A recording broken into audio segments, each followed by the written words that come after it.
अस्सलाम वालेकुम दोस्तों।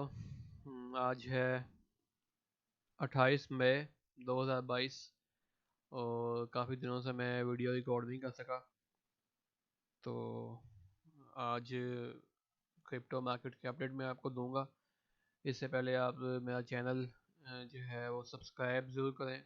मेरा एक ये नया चैनल है, तो मुझे आपकी सपोर्ट की ज़रूरत है। तो आप इसे ज़रूर सब्सक्राइब करें और वीडियो को लाइक और आगे शेयर ज़रूर करें, अपने दोस्तों को भी बताएं। मैं आपके लिए जो है ट्रेडिंग की नई नई स्ट्रेटजीज, टेक्निकल एनालिसिस और फंडामेंटल एनालिसिस और क्रिप्टो के जो है कोर्सेज लेकर आऊँगा। आल्ट कॉइन के एनालिसिस और कौन सा आल्ट कॉइन में हमें इन्वेस्टमेंट करनी चाहिए, ये भी मैं आपके लिए लेके आऊँगा ऐसा ऐसा। तो आज जो है बिटकॉइन की अपडेट से स्टार्ट करते हैं। तो पहले जो सिनेरियो था वो तो था एक, तो अब जो है एक नया सिनेरियो बन रहा था। ये अगर मैं पिछले दिनों वीडियो बनाता तो मैं आपको यहाँ से बताता कि बिटकॉइन जो है यहाँ पे एक ये वेज, जैसे मैं आपको पहले बोला था कि ये वेज पैटर्न बना रहा है। ये ये वेज जो है किसी भी साइड पे ब्रेकआउट कर सकती थी, अप भी और डाउन भी।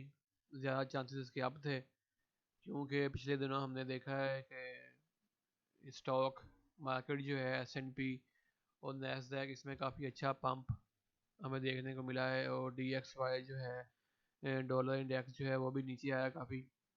लेकिन जो बिटकॉइन है ना वो बदकिस्मती से इनको फॉलो नहीं कर सका, क्योंकि एक ये इसकी एसेट है और जो दुनिया में हालात चल रहे हैं तो उस हिसाब से लोगों का बिटकॉइन से ज़रा इतबार उठा हुआ है।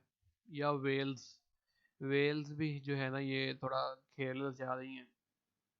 जैसे अगर आपने देखा हो पिछले साल इन्हीं दिनों में नहीं बल्कि जून में जब मई में डंप आया था, तो हमने देखा था कि बिटकॉइन जो है ना 2-3 महीने यहाँ पे इस जगह पे कंसोलिडेशन करता था। फर्स्ट टाइम इसने 19 मई को ठीक है क्रैश किया ये नीचे 30,000 के एरिया में। तो वहाँ से उसने बाउंस लिया।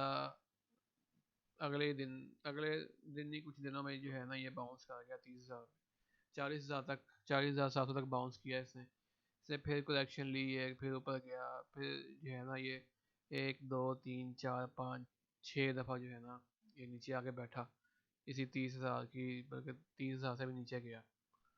तो इतनी ये जितना भी ये देर लगी ना इसको, 19 मई से लेके 20 जुलाई तक, यानी कि 2 महीने इसने ये नीचे कंसोलिडेशन की है। तो ये जब जब भी जाता था ना इस एरिया में 30,000 के एरिया में, तो लोग कहते थे कि यार ये अगर तोड़ दी तो बिटकॉइन जो है ना फिर चले जाएगा 25 पे, 25 के बाद 20 पे, 20 के बाद 17 पे। तो यहाँ से ना लोग, कुछ लोग काफ़ी भर भर के शॉर्ट भी करते थे और यहाँ पे कुछ जो नाड़ी लोग थे वो शॉर्ट करते थे, लेकिन वेल्स के यहाँ पे बड़े अच्छे हैवी बाय ऑर्डर लगे हुए थे।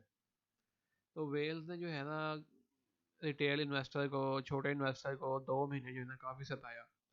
यहाँ तक सताया कि लोग जो है ना ये सोचने पर मजबूर हो जाएं कि यहाँ से बिटकॉइन दोबारा उठने वाला नहीं है। तो लेकिन फिर क्या हुआ कि हल्की फुल्की कंसोलिडेशन चलती रही, शॉर्टरों को तंग किया, लॉन्गों को भी तंग किया, मार्केट को डीलेवरेज किया, लोगों को लेवरेज लेने पे ना ज़रा डराया कि लेवरेज ठीक नहीं है, इन बंदों की तरह ट्रेडिंग करो। तो जो है ना फिर ये एकदम अनएक्सपेक्टेडली जो है यहाँ से बिटकॉइन ने पंप लेना शुरू कर दिया। जब लोग कह रहे थे कि नहीं भाई अब नहीं, जितनी दफ़ा, क्योंकि ये फाइनेंशियल मार्केट्स है ना, इसमें लोग कहते हैं कि अगर सपोर्ट जो है मल्टीपल टाइम टेस्ट हो जाए तो ये वीक हो जाती है। तो इस टाइम बड़ी आहिस्ता आहिस्ता आहिस्ता आहिस्ता बिटकॉइन नीचे आया, 30 को उसने तोड़ा। तो सब डर गए, अच्छा खासा लोग डर गए यहाँ पे कि अब बिटकॉइन जो है ना अब इसको बचाने वाला कोई नहीं है। लेकिन फिर उसी टाइम जो है ना एक हैवी पंप आया मार्केट में, हैवी से हैवी। जितने लोग बैठे थे ना कि भाई नहीं भी ये अब जो है ना लास्ट टाइम, अब ये स्पॉट ब्रेक कर ही देगा, तो बिटकॉइन ने जो है ना फिर सारे शॉर्टरों को मारा, ऐसे ही बियर्स को मार मारी कि ये कुछ दिनों में ना लगातार 1 दो, तीन, चार, पाँच, छः, सात, आठ, नौ, 10 दिन तक जो है ना इसने अपना जलवा दिखाया, बुलंद दिखाया। उसमें इसने क्या किया भाई, 29,200 से इसने 30,200 और 40,200, 20,000 डॉलर की जो है ना छलांग मारी। तो सेम सूरत हाल जो है ना अब बनती जा रही है। अवाम को डराते हैं ये, दोबारा से जो है ना इस रेंज में ला के ना खड़ा कर दिया है। वही सोच, वही जो है ना एनालिसिस दोबारा सुनने को मिल रहे हैं कि अब बिटकॉइन इसको तोड़ देगा, तोड़ के नीचे निकल जाएगा। हालांकि पहले भी ये जो है कितना नीचे आया है और इसने कोई अच्छी रैली जो है ना ऊपर को नहीं दिखाई। वीकली टाइम फ्रेम पे देखें तो वीकली टाइम फ्रेम पे भी जो है ना बिटकॉइन के हालात ऐसे हैं कि देखें, ये 9 कैंडलें तकरीबन बनती हैं लगातार नीचे को, 1, 2, 3, 4, 5, 6, 7, 8, 9। नवी कैंडल जो है ना इस टाइम चल रही है जो कि क्लोज होगी मंडे को। ठीक है, मंडे को ये नौवीं कैंडल भी जो है ना करा करा के रेड ही क्लोज हो रही है। ठीक है, पिछली कैंडल अच्छी जगह पे क्लोज हो गई थी अपना कोई 30,000 प्लस की रेंज में। ये जो दो कैंडलें बनी थी ना, ये वाली और ये वाली, ये तो है जी बुलिश कैंडल्स। यहाँ से प्राइस रिवर्सल जो है ना ये इसको सिग्नल कर रही है। तो ये बन गई, लेकिन इन दोनों कैंडल का भी जो है ना अभी तक कोई खातिर ख्वाह फायदा नजर आता जो है ना दिखाई नहीं दे रहा मार्केट में। तो बिटकॉइन बार बार जो है ना ये 28,000 की रेंज में जा रहा है। इस महीने भी ये अपना 28,000 की रेंज में दोबारा किया। तो अब क्या होगा मार्केट में, सिनेरियो डिफरेंट है। एक तो इस दफ़ा वीकेंड लंबा है, मंडे को भी जो है ना अमेरिका में छुट्टी है, तो मार्केट्स नहीं खुलेंगी। तो वीकेंड पे पंप एक्सपेक्टेड है। आज हफ्ता गुजर गया, कल इतवार है, हो सकता है कल आ जाए पंप। से आज मार्केट ने जो है ना बाउंस दिखाया है सारा दिन, तो हो सकता है बाउंस आ जाए। तो अगर बाउंस आता है तो फिलहाल मैं जो है ना लॉन्ग हूँ बिटकॉइन से। मैंने 28,000 भी एवरेज की है इसकी, लॉन्ग मैंने किया हुआ है। मैंने किया हुआ है। तो ये जो फॉलिंग फॉलिंग वेज मैंने आपको दिखाई है ना, इस फॉलिंग वेज के पहले मैं आपको बता दूं कि इसको कैसे डील करना है डेली के टाइम में। Falling veg, sorry. तो ये फॉलिंग वेज है ना इतनी कोई मजबूत नज़र नहीं आ रही है, सिर्फ कह सकते हैं कि शॉर्ट शॉर्ट बनाए इन्होंने, शॉर्ट पोजीशन लोड करवाई है इस एरिया में ना। बड़े लंबे लंबे बड़े बड़े बाइंग ऑर्डर्स हैं जो मार्केट को नीचे जाने नहीं दे रहे। फिलहाल जो है ना बुल्स एक्टिव है इस रेंज में। तो ये कैंडल अगर यहाँ पे क्लोज होती है ना, नीचे क्लोज नहीं होती, इससे ऊपर पर क्लोज होती है, तो ये पैटर्न जो है ना इनवैलिड हो सकता है, इनवैलिड हो जाएगा फिर। इतना बेरिश नहीं रहेगा। इसने ब्रेकआउट तो दिया नीचे को, लेकिन ये कैंडल नीचे बननी चाहिए थी। यहाँ पे ब्रेकआउट के बाद ये कैंडल क्लोज हुई, इसके बाद अपने इस ट्रायंगल के बाद क्लोज हुई, और इस क्लोजिंग के बाद इसको यहाँ से ओपन होकर ऊपर नहीं जाना चाहिए था, नीचे को होना चाहिए था।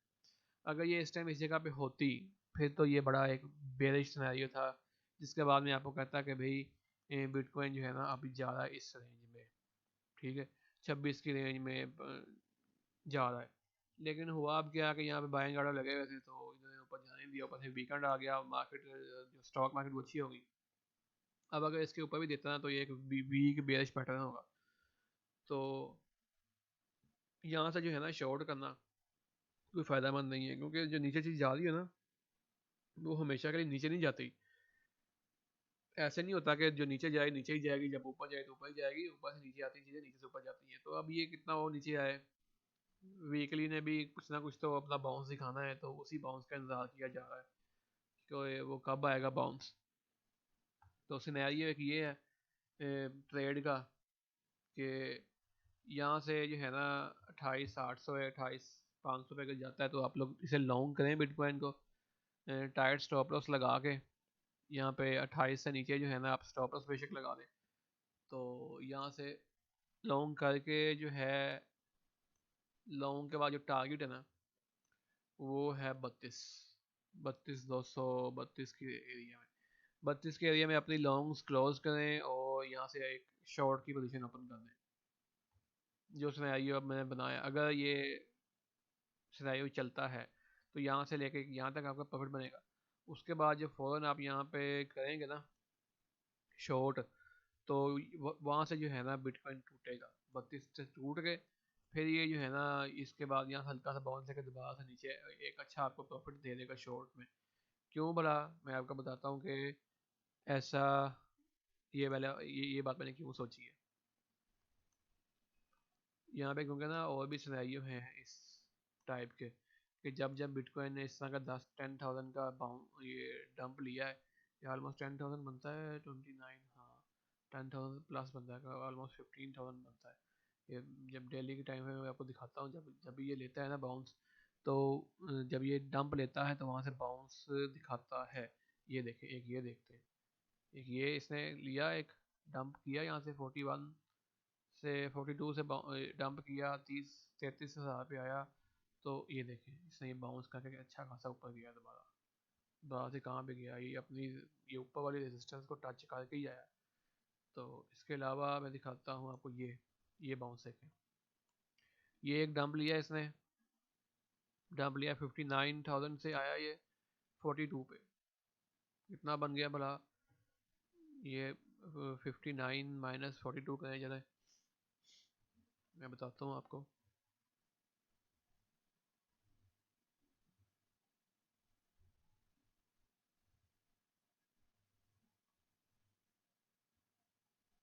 17,000 का डंप है जी, 17,000 रुपये का इसने, $17,000 का इसने डंप लिया और उसके बाद फ़ौरन इसने बैक दिखाया और देखिए यहाँ से हल्का सा नीचे आया, जैसे ये अब आ रहा है इसकी शक्ल देखें सेम ऐसी है, ये नीचे को आ रहा है। ठीक है, यहाँ से जो है ना मोस्ट प्रोबेबिलिटी ज़्यादा ऊपर की हैं लोगों की, लोग डर के शॉर्ट करते हैं, लेकिन ये मार्केट चलती ऐसे कि डराते हैं, ये डरा डरा के लोगों शॉर्ट को आते हैं, फिर उनको लिक्विडेट करते हैं। तो अगर हम देखें ना तो ऑलमोस्ट 10% का यहाँ से अपवर्ड मूव बनता है। तो 10% यहाँ से जो है ना ऑलमोस्ट 32,000 32,500 इस रेंज में बनता है। यहाँ से फर्ज करें कि हमने इसको, अगर इस सिनेरियो को हम देखें, मार्केट ने पंप लिया यहाँ से ऊपर, तो यहाँ से शॉर्ट किया, देखें शॉर्टिंग में कितना फ़ायदा हुआ हमें यहाँ पे। तो ये सिनेरियो मैं देख रहा हूँ, एक मास्टर प्लान है, अगर काम कर गया तो फिर आप सबको अच्छा प्रॉफिट होगा। और नहीं किया था फिर हम स्टॉप लॉस लगा देंगे, ऊपर ऊपर से शॉर्ट करेंगे। मैंने पहले एक सिनेरियो बताया हुआ 36,000 वाला, 36 पे गया कि हम 36 पे शॉर्ट करेंगे, कोई ऐसा मसला नहीं है। स्टॉप लॉस लगा के हम मार्केट से बाहर आ जाएंगे, हम और ऊपर जाने का इंतजार करेंगे और ऊपर से शॉर्ट करेंगे। तो देखते हैं क्या होता है, थीरियम भी आ जाए। तो थीरियम का क्या हिसाब किताब है, थीरियम बड़ा बेरिश हुआ है पिछले दिन में थीरियम का ना। थीरियम में मसला आया था थीरियम की, थीरियम में हुआ ये कि कुछ माइनरों ने मिलके ना इथेरियम की ब्लॉकचेन पे ना एक टाइप ऑफ हैकिंग अटैक किया। उन्होंने ज़्यादा रिवॉर्ड लेने के लिए ना उन्हें बोला कि हमने ना 7 ब्लॉक माइन किए हैं, और एक ब्लॉक की आप देख रहे हैं गूगल पे कितने इथेरियम होते हैं एक ब्लॉक में। उन्होंने जो है ना अपना जो भी लेजर होता है, लेजर में लिखा कभी हमने 7 ब्लॉक माइन किए हैं।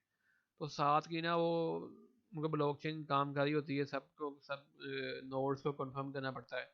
तो बाकी नोड से ना कंफर्मेशन नहीं आ सकी, तो उन्होंने उनको जो है ना उस नोड को वहाँ से बाहर निकालना पड़ा, क्योंकि ब्लॉकचेन में जब कोई ऐसी डंडी मारता है तो उस ब्लॉक वो जो है ना ब्लॉक फिर उस ब्लॉकचेन का हिस्सा नहीं रहता, वो फिर अलग से एक चेन बन जाता है। तो वहाँ से वो काफ़ी ज़्यादा जो है ना काफ़ी पावरफुल माइनर थे, उनको फिर अलग कर दिया उन्होंने। तो ब्लॉकचेन में मसला पड़ा था, बीकन चेन उसे कहते हैं, बीकन चेन में मसला पड़ा। तो उस वजह से ज़्यादा पैनिक आया कि ये किसी ने अटैक किया है, अगर वो कामयाब हो गया था तो काफ़ी मसला बन जाना था। यही है प्रूफ ऑफ वर्क का, यही फ़ायदा है कि भाई इतना आसान नहीं है इसको छेड़छाड़ करना इसके साथ। तो वो जिसने भी जिस बंदे ने भी वो गलती की है या सिस्टम का फॉल्ट है जो भी है, अब उसकी इंक्वायरी होगी, इंक्वायरी चल रही है। तो उतनी देर तक वो बंदा बीकन चेंज जो है ना वो नोड में नहीं रहेगी। तो जो भी है सूरत हाल पे काबू पा लिया, और थीरियम को बचा लिया, लेकिन फिलहाल थीरियम काफ़ी ख़तरनाक जगह पे है। थीरियम ने भी ऐसे ही ये वेज बनाई हुई थी, वेज इसने देखिए नीचे की तरफ तोड़ी है।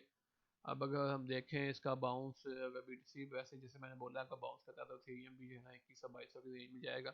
तो हम थीरियम को भी 2100-2200 की रेंज में करेंगे शॉर्ट, और उसके बाद इसके जो है ना ये स्पॉट्स हैं, तो 1400 में जो है मैं इसकी टेक प्रॉफिट करूँगा इसका, और फिर वहाँ से थोड़ा सा बाउंस और फिर दोबारा से TP। चलें आज के लिए